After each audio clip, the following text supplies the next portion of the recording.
നമ്മുടെ മുതഅല്ലിമീങ്ങളെ വലയം ചെയ്യാൻ വേണ്ടി പരിശ്രമങ്ങൾ നടത്തിയിട്ടുണ്ട് എന്ന് നിങ്ങൾ പത്രത്തിൽ നിന്ന് മനസ്സിലാക്കിയിട്ടുണ്ടാവും.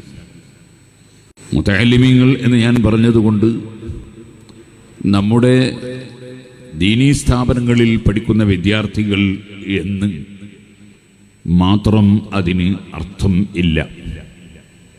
സ്കൂളിൽ പഠിക്കുന്ന വിദ്യാർത്ഥികളെയും മറ്റ് അക്കാഡമിക് വിദ്യാഭ്യാസം നേടുന്ന വിദ്യാർത്ഥികളെയും അതേപോലെ നമ്മുടെ ദീനീ സ്ഥാപനങ്ങളിൽ പഠിക്കുന്ന വിദ്യാർത്ഥികളെയും പലരെയും പല തട്ടിപ്പുകൾക്കും വിധേയമാക്കാൻ തീവ്രമായ ശ്രമങ്ങളുണ്ട്. അതിൻ്റെ പേരിലാണ് മഹാരാഷ്ട്രയിൽ നിന്നും ഗുജറാത്തിൽ നിന്നുമൊക്കെ ചിലപ്പോൾ പോലീസുകാർ നമ്മുടെ കേരളത്തിലേക്ക് വിദ്യാർത്ഥികളെ തെരഞ്ഞു വരുന്നത്. നമ്മൾ ചിലപ്പോൾ ആലോചിച്ചിട്ടുണ്ടാവില്ല. ഞാൻ പ്രിയപ്പെട്ട വിദ്യാർത്ഥികളോട് പറയാം, നിങ്ങളെ അക്കൗണ്ട് നമ്പർ ഒന്ന് തരുമോ? അങ്ങനെ അക്കൗണ്ട് നമ്പർ തന്നാൽ നിങ്ങളുടെ അക്കൗണ്ടിലേക്ക് പണം വരും. നിങ്ങൾക്ക് ഒരു ചെറിയ സംഖ്യ അത് വക കിട്ടും. ബാക്കിയുള്ളത് തന്ന ആൾ തന്നെ അങ്ങോട്ട് പിൻവലിക്കുകയും ചെയ്യും. ഇങ്ങനെ പറയുമ്പോൾ ഒരു അക്കൗണ്ട് നമ്പർ കൊടുത്താൽ എന്ത് വരാനാ? ഇങ്ങനെ ചിന്തിച്ച ധാരാളം വിദ്യാർത്ഥികൾ പലരും പോലീസ് പിടിയിലായിട്ടുണ്ട്. അവരത്രയൊന്നും ആലോചിച്ചിട്ടില്ല. ഇതൊരു വലിയ ഒരു തട്ടിപ്പ് സംഘമാണ്. അവർ ഈ അക്കൗണ്ട് നമ്പർ ഉപയോഗിച്ച് അവർ പല പരിപാടികളും അവർ ചെയ്യുകയാണ്. പോലീസുകാർ വീട്ടിൽ വന്ന് അന്വേഷിക്കുമ്പോഴാണ് വീട്ടുകാരും ഈ പാവപ്പെട്ട കെണിയിൽ കുടുങ്ങിയ വിദ്യാർത്ഥിയും ചതിയെക്കുറിച്ച് മനസ്സിലാക്കുന്നത്. ഇതിൽ നല്ല ജാഗ്രത നമ്മുടെ നാട്ടിലുള്ള സ്ഥാപനങ്ങളിൽ പഠിക്കുന്ന വിദ്യാർത്ഥികളാണെങ്കിലും മറ്റ് സ്ഥാപനങ്ങളിൽ കോളേജുകളിലും ഹൈസ്കൂളിലൊക്കെ പോകുന്ന കുട്ടികളാണെങ്കിലും പ്രത്യേകം ജാഗ്രത പുലർത്തണം എന്ന് ഞാൻ ഓർമ്മപ്പെടുത്തുകയാണ്. ഇതേപോലെ ഇപ്പോൾ നമുക്കറിയാം, നമ്മൾ ഫോണ് തുറന്നു നോക്കിയാൽ നമ്മൾ ഫോണ് വിളിക്കുമ്പോൾ തന്നെ ആദ്യം തന്നെ ഒരു വയലാ ഫോണിൽ. എല്ലാവരുടെ ഫോണിലും കുറച്ചു നേരം വയൽ കേട്ടിട്ടേ നമുക്ക് ആളെ കിട്ടുള്ളൂ. ഈ വയൽ വെറുതെ പറയല്ല, ആഭ്യന്തര വകുപ്പ് പ്രത്യേകമായി ചില കാര്യങ്ങൾ നമ്മളെ അറിയിക്കുന്നത് നമ്മൾ ഇങ്ങനത്തെ തട്ടിപ്പുകളിൽ കുടുങ്ങിപ്പോകരുത് എന്നതുകൊണ്ടാണ്. ഇത് ഇന്ത്യ രാജ്യത്തുള്ള എല്ലാ പൗരന്മാർക്കും ബാധകമാണ്. ഇന്ത്യയിൽ മാത്രമല്ല, വിദേശങ്ങളിലും ഇത്തരത്തിലുള്ള പല ഹൈജാക്കുകളും നടക്കുന്നുണ്ട്. അതുകൊണ്ട് വളരെ കൃത്യമായി പരിശുദ്ധ ഇസ്ലാമിൻ്റെ ആശയം നമ്മൾ മുറുകെ പിടിച്ചാൽ ഇത്തരം വെട്ടിപ്പുകളിലും തട്ടിപ്പുകളിലൊന്നും നമ്മൾ പെട്ടുപോകില്ല. കാരണം ഇസ്ലാം അതിനെല്ലാം തടഞ്ഞു വെച്ചിട്ടുണ്ട്. എല്ലാറ്റിനും ഇസ്ലാമിൽ നിയമങ്ങളുണ്ട്. വെറുതെ ഒരാൾ പൈസ തരാൻ പറയുമ്പോഴേക്ക് വാങ്ങലല്ല, നിന്റെ അക്കൗണ്ട് നമ്പർ വേണമെന്ന് പറയുമ്പോഴേക്ക് കൊടുക്കലല്ല. വളരെ ശ്രദ്ധിച്ച് വേണം. ഖുദൂ ഹിദ്റക്കും ഖുർആൻ പറഞ്ഞില്ലേ, സൂക്ഷ്മത, നല്ല സൂക്ഷ്മത സർവ്വരംഗത്തും നമുക്ക് ഉണ്ടാകണം. അപ്പൊ ഇതൊരു വലിയ ചതിയാണ്. ഇതുപോലെ നമ്മുടെ ഈമാനും ഇസ്ലാമും അതിൻ്റെ കർമ്മങ്ങളും വിശ്വാസങ്ങളും തട്ടിപ്പ് നടത്തുന്ന ഒരുപാട് തട്ടിപ്പുകാരുണ്ട്. അതിൽ ഏറ്റവും പ്രമുഖരാണ് ജമാഅത്ത് ഇസ്ലാമി. ഈമാൻ ഇസ്ലാം കവർന്നെടുക്കാനുള്ള എല്ലാ തട്ടിപ്പുകളും ഒരുപോലെ സമ്മേളിച്ച് അതിന് വളരെ ആസൂത്രിതമായി പ്രവർത്തനം നടത്തുന്ന ഒരു സംഘമാണ് ജമാഅത്ത് ഇസ്ലാം. അവരുടെ കെണിയിലും നമ്മൾ പെട്ടുപോകരുത്. ചിലപ്പോൾ നമുക്ക് നല്ല സമ്മാനം വെച്ച് നീട്ടിന്ന് വരും. അതുപോലെ നമ്മളുടെ ലേഖനം ചിലപ്പോൾ അവരെ പത്രത്തിൽ പ്രസിദ്ധീകരിച്ചു എന്ന് വരും. ചിലപ്പോൾ നമ്മളെ ഫോട്ടോ അവരെ പത്രത്തിൻ്റെ 1-ാം പേജിൽ കൊടുത്തു എന്ന് വരും. ഇങ്ങനെയൊക്കെ നമ്മളെ പാട്ടിലാക്കി പിന്നീട് നമ്മളെ ഉപയോഗിക്കാനുള്ള ട്രാപ്പിലാക്കുന്ന പരിപാടി വളരെ സമഗ്രമായി പഠിച്ച് പ്രവർത്തിക്കുന്ന ഒരു വിഭാഗമാണ് ജമാഅത്ത് ഇസ്ലാമി. പ്രത്യേകിച്ചും ഇവിടെ ഈ മുഹിമ്മാത്ത് സ്ഥാപനം, അത് ബഹുമാനപ്പെട്ട താഹിറുൽ അഹ്ദൽ തങ്ങൾ അവരുടെ നേതൃത്വത്തിൽ അള്ളാഹു അവിടുത്തെ ദർജ വർദ്ധിപ്പിച്ചു കൊടുക്കട്ടെ, ആരംഭിച്ച ഒരു സ്ഥാപനം എന്ന നിലക്ക് ഞാൻ പ്രത്യേകിച്ച് ഓർമ്മപ്പെടുത്തുകയാണ്.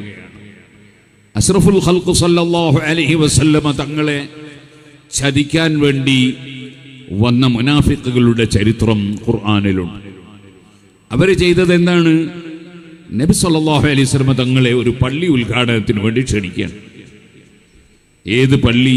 നബി തങ്ങൾക്ക് എതിരായിട്ടുണ്ടാക്കിയ പള്ളി. തഫരീഖൻ ബൈനൽ മുഅ്മിനീന വഇർസാദൻ ലിമൻ ഹറബ അല്ലാഹ വറസൂലഹു, അല്ലാഹുവിനെയും അവന്റെ റസൂലിനോടും പോരാട്ടം നടത്താൻ വേണ്ടി ഉണ്ടാക്കിയ പള്ളി. അഥവാ ഉദ്ദേശം പള്ളിയല്ല, മുസ്ലിം ഉമ്മത്തിനെ ഭിന്നിപ്പിക്കലാണ്.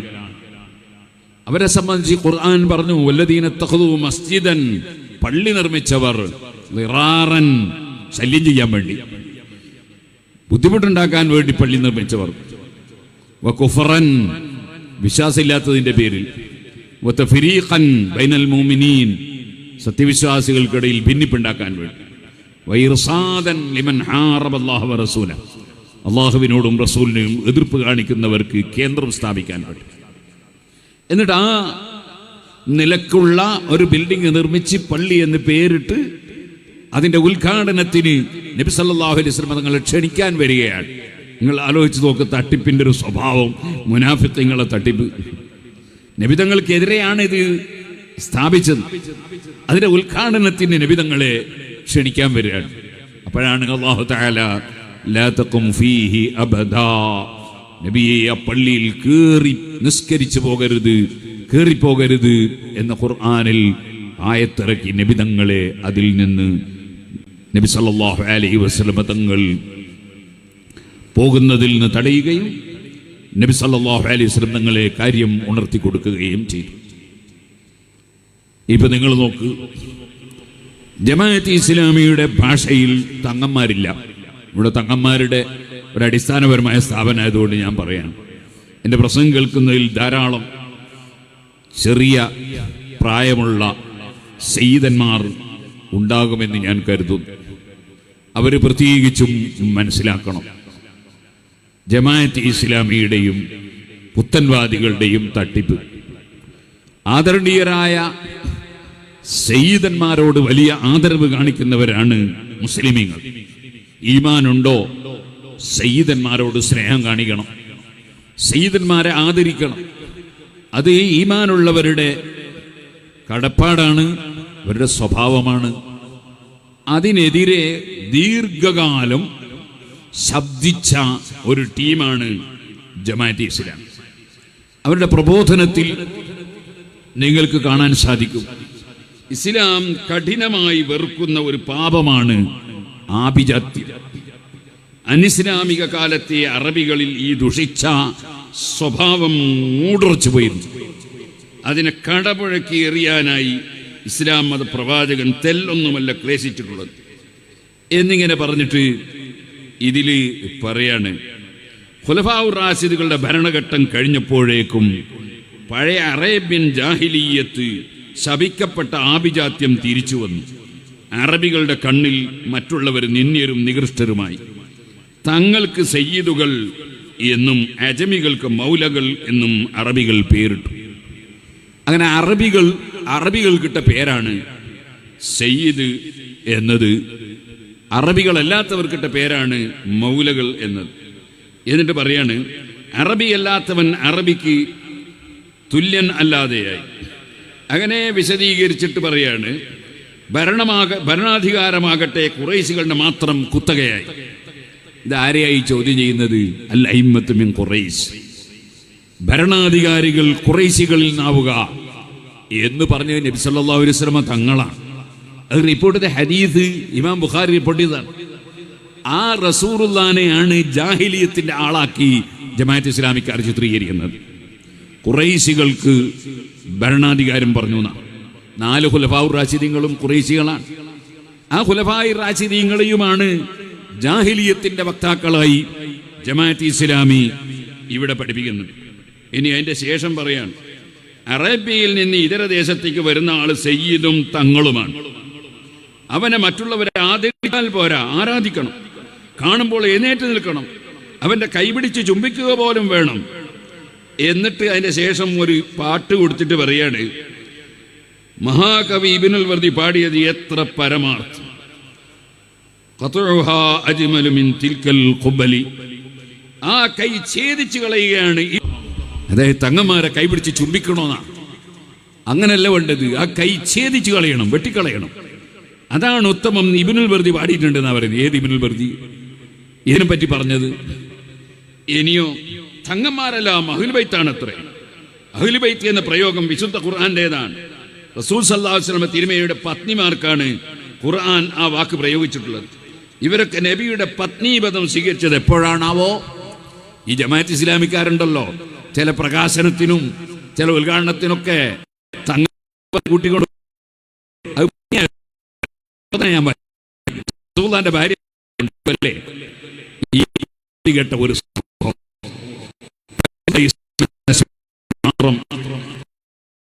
ജമാഅത്ത് ഇസ്ലാം.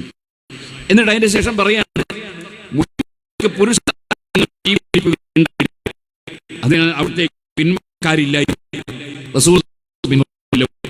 ഇസ്ലാമിക പുരുഷ സന്തതികൾ മാത്രമേ സ്ത്രീ സന്തതികളുടെ മക്കൾ അന്യതറവാട്ടുകാരെത്രേ. എന്നിരിക്കുമ്പോൾ വല്ലവനും മുഹമ്മദ് നബിയുടെ പേരക്കുട്ടിയെന്നോ പൗത്രനെന്നോ അവകാശപ്പെടുന്നുണ്ടെങ്കിൽ ശുദ്ധ ബോഷ്കല്ലാതെ മറ്റൊന്നുമല്ല അത്. റസൂലുള്ളാഹി സ്വല്ലല്ലാഹു അലൈഹി വസല്ലം പേരക്കുട്ടികൾ എന്ന് തമങ്ങമാർക്ക് പറഞ്ഞാൽ അത് ശുദ്ധ ബോഷ്കാണ്. ഈ ബോഷ്ക്ക് എങ്ങനെ ഇപ്പൊ ജമാഅത്ത് ഇസ്ലാമിക്ക് സ്വീകാര്യമായത്? ഇനിയും കേട്ടോളി. സത്യദീനിന്റെ അനുയായികളാണ് നമസ്കാരത്തിൽ നബിയുടെയും നബിയുടെ ആലിന്റെയും പേരിൽ കരുണയ്ക്ക് വേണ്ടി പ്രാർത്ഥിപ്പാൻ ആജ്ഞതയുള്ളത് ശരിയാണ്. എന്നാൽ സത്യദീനിന്റെ അനുയായികളാണെന്നത്രേ അവിടെ ആൽ എന്ന അറബി പദത്തിന്റെ വിവക്ഷ, അല്ലാതെ തിരുമേനിയുടെ രക്തബന്ധുക്കൾ എന്നല്ല. എന്നിട്ട് ശേഷം പറയാണ്, രക്തബന്ധുക്കൾ എന്നാണെങ്കിൽ അതിൽ അബൂലഹബും കൂടി പെടും. ഇത്ര വിവരമില്ലാത്തൊരു സമൂഹം. എന്നിട്ട് അവസാനം പറയാം, ആകയാൽ പഴയ അറേബ്യൻ ജാഹിലിയത്തിന്റെ നഗ്നമായ ചിഹ്നമാണ് അഹ്ലു ബൈത്തിലും തങ്ങന്മാരിലുമുള്ള വിശ്വാസം. ഈ വിശ്വാസം എത്ര വേഗം തുരത്തപ്പെടുന്നുവോ അത്രയും സമുദായത്തിലെ ഉച്ചനീതിത്വം അവസാനിക്കും. ഇത് ജമാഅത്ത് ഇസ്ലാമിയുടെ പ്രബോധനമാണ് ഞാൻ വായിച്ചത്. ഈ ജമാഅത്തുകാർ, ഞാൻ പറഞ്ഞില്ലേ, റസൂലുള്ളാഹിനെ എതിർക്കാൻ വേണ്ടി പള്ളി ഉണ്ടാക്കിയിട്ട് അതിന്റെ ഉദ്ഘാടനത്തിന് റസൂലുള്ളാഹിനെ ക്ഷണിക്കാൻ വരിക. ആ മുനാഫിക്കുകളുടെ തട്ടിപ്പാണ് ഇപ്പോൾ ജമാഅത്ത് ഇസ്ലാമിയും മുജാഹിദുമൊക്കെ പയറ്റിക്കൊണ്ടിരിക്കുന്നത്. അവർക്ക് ഇസ്ലാമിൽ വിശ്വാസമില്ല. ഇസ്ലാമിനെ തകർക്കാനുള്ള കുതന്ത്രങ്ങൾ മെനയുകയാണ് അവർ. അതുകൊണ്ട് മുസ്ലിം സമുദായം വളരെയേറെ ജാഗ്രതയോടെ അവരുടെ ദുഷ്ചെയ്തികളെ നിർമാർജനം ചെയ്യാൻ വേണ്ടി പരിശുദ്ധ അഹ്ലുസുന്നത്തി വൽ ജമാഅത്തിന്റെ ആശയങ്ങൾ പഠിക്കുകയും അവരുടെ ദുഷിച്ച ആശയങ്ങളെ മാറ്റി നിർത്തുകയും ചെയ്യണം എന്നുണർത്തുകയാണ്. നമ്മുടെ തങ്ങന്മാര്, കുട്ടികള്, സയ്യിദന്മാര്, അതുപോലെ മുതഅല്ലിമീങ്ങള് എല്ലാവരും ശ്രദ്ധിക്കണം. ഏതെങ്കിലും ജമാഅത്തുകാരൻ വന്നിട്ട് അവന്റെ ഏതെങ്കിലും ഒരു പരിപാടിക്ക് ഉദ്ഘാടനത്തിൽ ക്ഷണിക്കുമ്പോൾ നമ്മളെ ചതിക്കുകയാണ് എന്ന് നല്ല ബോധം വേണം. ഏതുപോലെ പാവപ്പെട്ട പെൺകുട്ടികളെ ചതിച്ച് തട്ടിക്കൊണ്ടുപോയി ബാപ്പ ഉമ്മമാരിൽ നിന്ന് അകറ്റിക്കളയുന്ന ചില പൂവാലന്മാരില്ലേ, അതുപോലത്തെ ഒരു പൂവാലന്മാരാണ് ഈ പുത്തൻവാദികൾ. സയ്യിദന്മാരോട് ബഹുമാനവും ആദരവും ഇല്ലാതെയാക്കാൻ, അവരെ തന്നെ ഉപയോഗപ്പെടുത്താനുള്ള തീവ്രമായ പരിശ്രമമാണ് ഈ ജമാഅത്ത് ഇസ്ലാമി ചെയ്തുകൊണ്ടിരിക്കുന്നത്. അവരിപ്പോൾ പരിശുദ്ധ റമദാൻ എടുത്തപ്പോ ബൈത്തുസ് സക്കാത്ത് എന്ന് പറഞ്ഞ് സക്കാത്ത് പിരിക്കാനുള്ള പരിപാടി ആരംഭിച്ചിരിക്കുകയാണ്. അള്ളാഹുവിന്റെ ദീൻ, നിസ്കാരം അവർ നശിപ്പിച്ചു, നോമ്പ് നശിപ്പിച്ചു, അതുപോലെ സക്കാത്ത് നശിപ്പിച്ചു. എല്ലാ അമലുകളും നശിപ്പിച്ച ടീമാണത്, യാതൊരു സംശയവും വേണ്ട. ഞാനിപ്പോൾ അതിവിടെ വിശദീകരിക്കുന്നില്ല. എൻ്റെ ഈ കയ്യിലുള്ള സക്കാത്തിനെ സംബന്ധിച്ച് ജമാഅത്ത് ഇസ്ലാമി പ്രസിദ്ധീകരിക്കുന്ന പുസ്തകമാണ്. ഇതിൽ പറയുന്നത് എന്താണ്? ഇതിൽ പറയുന്നത് റസൂൽ സല്ലല്ലാഹു അലൈഹി വസല്ലം തങ്ങൾ പഠിപ്പിച്ച ആശയം നീതിയല്ല എന്നാണ്. നബി സല്ലല്ലാഹു അലൈഹി വസല്ലം തങ്ങളുടെ മുഖത്ത് നോക്കി അങ്ങനെ ഒരു മനുഷ്യൻ പണ്ട് പറഞ്ഞിരുന്നു, ഈദിൽ യാ മുഹമ്മദ്, മുഹമ്മദേ നീ നീതി കാണിക്കണം, ഫമാ അദൽത ഫിൽ ഖിസ്മ, നീ നീതി കാണിച്ചിട്ടില്ല എന്നൊരു ചങ്ങാതി പറഞ്ഞിരുന്നു. അവന്റെ പേരാണ് ദുൽഖുവൈസിറത്ത് തമീമി. ആ മനുഷ്യനെ സംബന്ധിച്ച് നബി സല്ലല്ലാഹു അലൈഹി വസല്ലം പറഞ്ഞിരുന്നു, യഖ്റുജു മിൻ ദീദി ഹാദാ അഖ്വാമുൻ, ഇവന്റെ മുതുകിലൂടെ ഒരു സമൂഹം പിന്നീട് പുറത്തു വരും. ആ കക്ഷികളുടെ സ്വഭാവം നബി സല്ലല്ലാഹു അലൈഹി വസല്ലം പറഞ്ഞിരുന്നു, അവർ യംറുഖൂന മിനദ്ദീനി കമാ യംറുഖു സഹ്മു മിനർ റമിയ, എറിയപ്പെട്ട ജീവിയെ തുളച്ചു കയറി പുറത്തേക്ക് പോകുന്ന അമ്പ് പോലെ അവർ ദീനിൽ നിന്ന് പുറത്തേക്ക് തെറിച്ചു പോകുന്നവരാണ്. അവർ ഖുർആൻ ഓതി സംസാരിക്കും, അതേ പക്ഷേ അവർക്കതിൽ വിശ്വാസമില്ല. ലാ യുജാവിസു തറാഖിയഹും, അവരെ തൊണ്ടക്കുഴി വിട്ടുകിടക്കുകയില്ല എന്ന് നബി സല്ലല്ലാഹു അലൈഹി വസല്ലം പറഞ്ഞു. ഈ ടീമാണ് അലി ഇബ്നു അബീ ത്വാലിബ് റളിയല്ലാഹുവിന്റെ തലക്ക് വാളുകൊണ്ട് വെട്ടിക്കൊന്നുകളഞ്ഞത്. അവരുടെ വാദം ജമാഅത്ത് ഇസ്ലാമിയുടെ വാദം തന്നെയായിരുന്നു, ഇനിൽ ഹുക്മു ഇല്ലാ ലില്ലാഹ്. അത് ഓതിക്കൊണ്ടാണ് അവർ രംഗപ്രവേശം ചെയ്തത്, ഖുർആൻ ദുർവ്യാഖ്യാനം ചെയ്യുകയായിരുന്നു. എന്നിട്ടാണ് അലി റളിയല്ലാഹു അൻഹു ശിർക്ക് ചെയ്ത മുശ്രിക്കാണ് എന്ന് വാദിച്ചുകൊണ്ട് തലവെട്ടി കൊന്നുകളഞ്ഞത്. ഇതേ റസൂൽ സല്ലല്ലാഹു അലൈഹി വസല്ലം നീതി കാണിച്ചിട്ടില്ല എന്ന് പറഞ്ഞ കക്ഷിയോട് നബി തങ്ങൾ അന്ന് ചോദിച്ചിരുന്നു, എടോ അത് ഖിബ്ത വ ഖസിർത, നീ പരാജയപ്പെട്ടില്ലേ, നീ നഷ്ടപ്പെട്ടു പോയില്ലേ? ഇല്ലം മക്കുൻ അഅദിൽ ഫമൻ യഅദിൽ, ഞാൻ നീതി കാണിക്കുന്നില്ലെങ്കിൽ വേറെ ആരാണ് ഇവിടെ നീതി കാണിക്കുക? നീ തന്നെ പരാജയപ്പെട്ടില്ലേ അങ്ങനെയാണെങ്കിൽ? എന്നാ വ്യക്തിയോട് നബി സല്ലല്ലാഹു അലൈഹി വസല്ലം ചോദിച്ചിരുന്നു. ഇപ്പൊ നിങ്ങൾ നോക്ക്, സക്കാത്തിനെ സംബന്ധിച്ച് എഴുതിയ ഈ പുസ്തകത്തിൽ പറയുന്നത് എന്താണെന്നറിയോ? സുബ്ഹാനല്ലാഹ്, നബി സല്ലല്ലാഹു അലൈഹി വസല്ലം പഠിപ്പിച്ചു 5 ഒട്ടകത്തിന് സക്കാത്ത് കൊടുക്കണം, 30 പശു ഉണ്ടെങ്കിലും സക്കാത്ത് കൊടുക്കണം. പുതിയ കണ്ടുപിടുത്തം എന്താ അറിയോ? 30 പശു ഒന്നും വേണമെന്നില്ല, 5 പശു ഉണ്ടെങ്കിൽ തന്നെ സക്കാത്ത് കൊടുക്കണം. 5 പശു സങ്കര വർഗ്ഗമാണെങ്കിൽ, നല്ല പാലൊക്കെ കിട്ടുന്നതാണെങ്കിൽ 5 പശുവിന് സക്കാത്ത് കൊടുക്കണം. അങ്ങനെ പറഞ്ഞാലേ നീതിയാവുള്ളൂ എന്നാ പറയും. അപ്പൊ റസൂൽ സല്ലല്ലാഹു അലൈഹി വസല്ലം തങ്ങൾ പഠിപ്പിച്ച നീതിയായില്ല, പുതിയ നീതി പഠിപ്പിക്കുകയാണ് ജമാഅത്ത് ഇസ്ലാമിന്റെ മൗലവിമാര്. ഇസ്ലാം ആകെ അടിമുടി മാറ്റി ഉണ്ടാക്കുകയാണ്. അങ്ങനെയാണ് ഈ ബൈത്തു സക്കാത്ത് ഉണ്ടാക്കിയത്. എന്നിട്ട് അവർ ഇതിൽ തന്നെ എഴുതാണ്, വൽ ആമിലീന അലൈഹ എന്നുണ്ട് ഖുർആനിൽ. ഉദ്യോഗസ്ഥന്മാർ, ജോലിക്കാർക്ക് സക്കാത്ത് എടുക്കാന്നുണ്ട്. അതുകൊണ്ട് മൗലവിമാരെയൊക്കെ ജോലിക്ക് നിർത്തുന്നുണ്ട്. സക്കാത്തിൽ നിന്ന് ഒരംശം നമുക്കെല്ലാം ജോലിക്കാർ എന്ന നിലക്ക് അവർക്ക് എടുക്കാൻ വകുപ്പുണ്ട് എന്നും ഖുർആൻ ഓതിയിട്ട് ഇതിൽ പറയുന്നുണ്ട്. ഇങ്ങനെ മുസ്ലിമീങ്ങളുടെ സക്കാത്ത് വാങ്ങി മൗലവിമാർക്ക് ശമ്പളം പറ്റാനുള്ള പരിപാടി ആസൂത്രണം ചെയ്തിരിക്കുകയാണ്. അതിന്റെ പുറമെ അവരുടെ ഓഫീസ് വർക്കിനും അവരുടെ പത്രത്തിനും അവരുടെ മീഡിയക്കുമൊക്കെ സക്കാത്ത് ചെലവഴിക്കാൻ തീരുമാനിച്ചിരിക്കുകയാണ്. എന്നിട്ട് സക്കാത്ത്, ബൈത്തു സക്കാത്ത് എന്ന പേരിൽ സംവിധാനമുണ്ടാക്കി ജനങ്ങളെ ചതിക്കുമ്പോൾ, സുഹൃത്തുക്കളെ, ആ ചതിക്കുന്ന സമയത്ത് മുനാഫിക്കുകൾ നബിതങ്ങളെ ചതിക്കാൻ വന്നതുപോലെ നബി സല്ലല്ലാഹു അലൈഹി വസല്ലം പേരക്കുട്ടികളായ നമ്മുടെ ജമാഅത്തുകാരല്ല, നമ്മൾ സുന്നികളാണ്, നമുക്ക് റസൂലുള്ളാഹിന്റെ പേരക്കുട്ടികളോട് വലിയ സ്നേഹവും ബഹുമാനവുമാണ്. ആ പേരക്കുട്ടികളെ തന്നെ ചതിച്ച് അതിൽ കൊണ്ടുപോയി ചാടിക്കാനുള്ള മുനാഫിക്കുകളുടെ ശ്രമമാണ് ഇപ്പോൾ നടന്നുകൊണ്ടിരിക്കുന്നത്. അതിൽ മുസ്ലിമീങ്ങൾ ജാഗരൂകരാകണം. അതുപോലെ സയ്യിദന്മാർ ജാഗ്രതയുള്ളവരാകണം, പണ്ഡിതന്മാർ ജാഗ്രതയുള്ളവരാകണം. അള്ളാഹുവിന്റെ ദീൻ നശിപ്പിക്കാൻ ഒരു ജമാഅത്തുകാരനെയും അനുവദിച്ചുകൂടാ. ഇനിയും ഇതിൽ ധാരാളം തെറ്റുകൾ പറഞ്ഞിട്ടുണ്ട്, ഞാനതിലേക്ക് കടക്കുന്നില്ല. നബി സല്ലല്ലാഹു അലൈഹി വസല്ലം അതേ ലൈസ അലൽ മുസ്ലിമി അലാ അബ്ദിഹി വ ഫർസിഹി സദഖ, അതേ ഒരാൾ കുതിരക്ക് സക്കാത്ത് കൊടുക്കേണ്ടതില്ല, അടിമക്ക് സക്കാത്ത് കൊടുക്കേണ്ടതില്ല, അത് ധനമാണ് എന്ന് എല്ലാവർക്കും അറിയാം, വളരെ മുന്തിയ ധനമാണ്. ഖുർആൻ തന്നെ زين للناس حب الشهوات من النساء والبنين والقناطير المقنطرة من الذهب والفضة والخيل المصفوة. കുതിരയെ വലിയ സ്വത്തായിട്ടാണ് ഖുർആൻ എണ്ണിയത്. കുതിരക്ക് സക്കാത്ത് കൊടുക്കണ്ടെന്ന് നബി സല്ലല്ലാഹു അലൈഹി വസല്ലം പറയാണ്. ഇവര് പറയാണ് അങ്ങനൊക്കെ പറഞ്ഞാൽ നീതി ഇല്ലാതെയായിപ്പോ, അങ്ങനെ പറഞ്ഞാൽ നീതി ഇല്ലാതെയായിപ്പോ. ഇങ്ങനെ റസൂലുള്ളാഹിക്ക് നീതി പഠിപ്പിക്കാൻ വരികയാണ് ജമാഅത്ത് ഇസ്ലാമിയുടെ മൗലവിമാർ. ഈ ജമാഅത്ത് ഇസ്ലാമിയെ സംബന്ധിച്ച് മുസ്ലിം ഉമ്മത്ത് വളരെ ഗൗരവത്തോടെ അവർ അള്ളാഹുവിന്റെ ദീൻ പൊളിക്കുന്നതിനെ സംബന്ധിച്ച് ഗൗരവത്തോടെ കാണണം എന്ന് സാന്ദർഭികമായി ഉണർത്തുകയാണ്. മുജാഹിദിന്റെ കോഴിക്കോട് കാരപ്പറമ്പ് യൂണിറ്റ് സക്കാത്ത് പിരിച്ചിട്ട് ആ സക്കാത്ത് അവരെങ്ങനെ കൈകാര്യം ചെയ്തു എന്ന ഒരു കൊല്ലത്തെ കണക്ക് അവർ പ്രസിദ്ധീകരിച്ചത് നാദാപുരം ഖണ്ഡന പ്രസംഗത്തിൽ ഞാൻ സ്ക്രീനിൽ വെച്ച് അവരുടെ പുസ്തകം തന്നെ കാണിച്ചിരുന്നു. അതിൽ നിങ്ങൾക്ക് കാണാം, അതിലെ വരവെഴുതിയ രംഗത്ത് എഴുതിയ ഒന്ന്, സക്കാത്തിന്റെ ഫണ്ടിലേക്ക് ബാങ്ക് പലിശ വരവ്. അതെങ്ങനെ വന്നതാ? അത് വന്നത് മുതലാളിമാരെ സക്കാത്ത് വാങ്ങിയിട്ട് മൗലവിമാര് ബാങ്കിൽ കൊണ്ടുപോയിട്ട്, എന്നിട്ട് അതിന്റെ പലിശ വാങ്ങിയിട്ട് വരുമാനത്തിലേക്ക് കൂട്ടി. ഇങ്ങനെ പാവപ്പെട്ട സാധാരണക്കാരായ മുസ്ലിമീങ്ങളെ സക്കാത്ത് പിരിച്ചെടുത്ത് ബാങ്കിലിട്ട് പലിശ വാങ്ങാനും, എന്നിട്ട് ഉദ്യോഗാർത്ഥികളായി സ്വന്തത്തിൽ തന്നെ പണം പിടുങ്ങാനുമുള്ള വലിയ ഏർപ്പാടാണ് ജമാഅത്ത് ഇസ്ലാമിയും മുജാഹിദും ചെയ്തുകൊണ്ടിരിക്കുന്നത്. ഇനി നിങ്ങൾക്ക് ജമാഅത്ത് ഇസ്ലാമിയെ സംബന്ധിച്ച് സംശയം ഉണ്ടെങ്കിൽ കുറ്റ്യാടിയിൽ വന്നാൽ ഞാൻ കൂടുതലായി നിങ്ങൾക്ക് ബോധ്യപ്പെടുത്തി തരാം.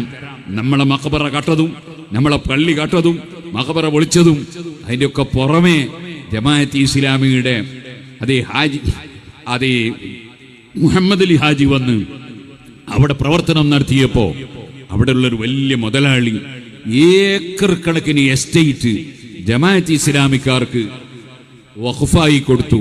ഇപ്പൊ നിങ്ങളൊന്ന് വന്നു നോക്കൂ, ആ എസ്റ്റേറ്റ് അവരെ കയ്യിലുണ്ടോ? എല്ലാം വിറ്റ് കാശാക്കിയിട്ട് കാലം കുറയായി. അതാണ് ജമാഅത്ത് ഇസ്ലാമിയുടെ മൗലവിമാർ. അവർക്ക് ദീനില്ല, അള്ളാഹുവിൽ വിശ്വാസമില്ല, അള്ളാഹിന്റെ റസൂലിൽ വിശ്വാസമില്ല, അള്ളാഹിന്റെ റസൂൽ നീതി ചെയ്യൂ എന്നുള്ള വിശ്വാസമില്ല. അവര് സ്വന്തത്തിൽ ഒരു മതം നിർമ്മിക്കുകയാണ്.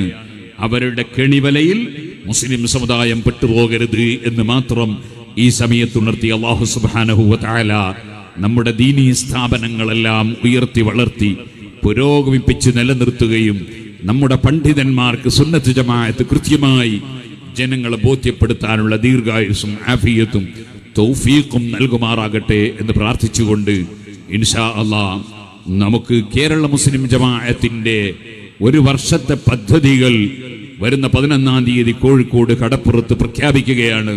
അതിൽ സജീവമായി നമ്മൾ ഉണ്ടാകണം. നമ്മുടെ പ്രസ്ഥാനം ഇവിടെ നിലനിൽക്കാൻ എല്ലാവരും ഒരു ദിന വരുമാനം നൽകണം. നമ്മുടെ പ്രസ്ഥാനത്തെ നിലനിർത്തണം. നമുക്ക് ധാരാളം സാന്ത്വന പ്രവർത്തനങ്ങൾ നടത്തണം. ഒരുപാട് പാവപ്പെട്ടവരെ സഹായിക്കണം. നമുക്ക് ദീനിന്റെ ഒരുപാട് ഖിദ്മത്തുകൾ നൽകണം. അതിനാരും സക്കാത്ത് തരണമെന്നല്ല പറഞ്ഞത്, മറിച്ച് ഒരു ദിനം വരുമാനം തരണമെന്നാ പറഞ്ഞ്. സക്കാത്ത് കൊടുക്കേണ്ട ആളുകൾക്ക് എന്നെ കൊടുക്കണം, അവർക്ക് തന്നെ കിട്ടണം. അതിന് ഇസ്ലാം സ്വീകരിച്ച മാർഗങ്ങളുണ്ട്. അത് ഇൻഷാ അല്ലാഹ് നമുക്ക് പിന്നീട് വിശദീകരിച്ച് പറയാം. ഇമാം ശാഫിഈ റളിയല്ലാഹു അൻഹു പറഞ്ഞിട്ടുണ്ടല്ലോ, ലാ ഉഹിബ്ബു ലിവാഹിദിൻ മിനൻ നാസി അൻ യുവല്ലിയ സകാത മാലിഹി ഗൈറഹു. അവനവന്റെ ധനത്തിന്റെ സക്കാത്ത് വേറെ ആരെങ്കിലും അധികാരപ്പെടുത്തി കൊടുക്കുന്നത് ഞാൻ ഇഷ്ടപ്പെടുന്നില്ല എന്ന് ശാഫിഈ ഇമാം തങ്ങൾ പറഞ്ഞിട്ട് അവനവന്റെ സക്കാത്തിനെ കുറിച്ച് അവനവൻ തന്നെയാണ് അല്ലാഹുവിൽ ചോദ്യം ചെയ്യപ്പെടുക എന്ന് ഇമാം ശാഫിഈ റളിയല്ലാഹു അൻഹു മുന്നറിയിപ്പ് നൽകിയിട്ടുണ്ടല്ലോ. അതുകൊണ്ട് നമ്മൾ അല്ലാഹുവിന്റെ ദീൻ മുറുകെ പിടിച്ച് ശാഫിഈ ഇമാമിനെ പോലുള്ള മഹാന്മാരെ അവലംബിച്ച് ജീവിച്ച് മരിക്കണമെന്ന് എന്നോടും നിങ്ങളോടും വസിയ്യത്ത് ചെയ്ത് അല്ലാഹുവേ ഞങ്ങളുടെ പ്രവർത്തനങ്ങളെല്ലാം നീ ഖബൂൽ ചെയ്യണേ അല്ലാ. ഞങ്ങളുടെ ദീനീ പ്രവർത്തനങ്ങൾ നീ ഞങ്ങളെ സഹായിക്കണേ അല്ലാ. റബ്ബന ആതിനാ ഫിദ്ദുനിയ ഹസന വഫിൽ ആഖിറതി ഹസനതൻ വഖിനാ അദാബന്നാർ. അർഹമർ റഹീമീനായ റബ്ബേ, മരിച്ച ഉമ്മാക്കും ഉപ്പാക്കും ദുആ ചെയ്യാൻ വേണ്ടി ഇവിടെ സംഭാവന കൊടുത്തവരുണ്ട്. അതുപോലെ ഈ പരിപാടിക്ക് വേണ്ടി പ്രവർത്തിച്ചവരുണ്ട്, പ്രവർത്തിക്കുന്നവരുണ്ട്, വളണ്ടിയർമാരുണ്ട്, സാമ്പത്തിക സഹായം നൽകിയവരും നൽകുന്നവരുമുണ്ട്. അല്ലാഹുവേ, എല്ലാവർക്കും ഇവിടെ പഠിക്കുന്ന വിദ്യാർത്ഥികൾക്കും പഠിപ്പിക്കുന്ന ഗുരുനാഥന്മാർക്കും ഈ സ്ഥാപനത്തിലുള്ള സ്റ്റാഫുകൾക്കും അതുപോലെ ഞങ്ങളെ സുന്നത്ത് ജമാഅത്തിന്റെ മുഴുവൻ സ്ഥാപനങ്ങളെയും സഹായിക്കുന്നവർക്കും സഹകരിക്കുന്നവർക്കും ഈ നാട്ടുകാർക്കും മറുനാട്ടുകാർക്കും ഇവിടെ വന്നവർക്കും എല്ലാവർക്കും ഞങ്ങൾക്കും സർവ്വ ഖൈറിന്റെ വാതിലുകളും നീ തുറക്കണം റഹ്മാനെ. സർവ്വ ശർറുകളും മുസീബത്തുകളും നീ കാക്കണം റഹ്മാനെ. ജീവിച്ചിരിക്കുന്ന കാലത്തോളം ഇസ്സത്തോടെ ആഫിയത്തോടെ ജീവിപ്പിച്ച് അവസാനം കാമിലായ ഈമാനോടെ മരിച്ച് സാലിഹീങ്ങളെ കൂടെ ഞങ്ങളെ നീ ഒരുമിച്ച് കൂട്ടണം റഹ്മാനെ. ربنا آتنا في الدنيا حسنة وفي الآخرة حسنة وقنا عذاب النار. ربنا تقبل منا إنك أنت السميع العليم وتب علينا إنك أنت التواب الرحيم. آمين برحمتك يا أرحم الراحمين. وصلى الله على سيدنا محمد وآله وصحبه أجمعين. سبحان ربك رب العزة عما يصفون وسلام على المرسلين والحمد لله رب العالمين. എല്ലാവരോടും ദുആ കൊണ്ട് വസിയത്ത് ചെയ്യുന്നു. അസ്സലാമു അലൈക്കും വറഹ്മത്തുള്ളാഹി വബറകാതുഹു.